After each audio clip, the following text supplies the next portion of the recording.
உங்களுடைய கணவனுக்கு ஒரு சந்தோஷம் உண்டா மனைவிக்கும் பங்கு இருக்கவன், கணவனுக்கு ஒரு துன்பம் உண்டா மனைவிக்கும் பங்கு இருப்பவன்.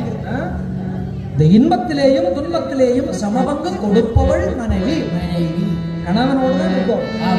இந்த சாவித்திரி என்ன பண்றா, கணவனோடு காட்டுக்கு வந்துட்டாள். ஆமா, திருமணமாகி இருவருமாக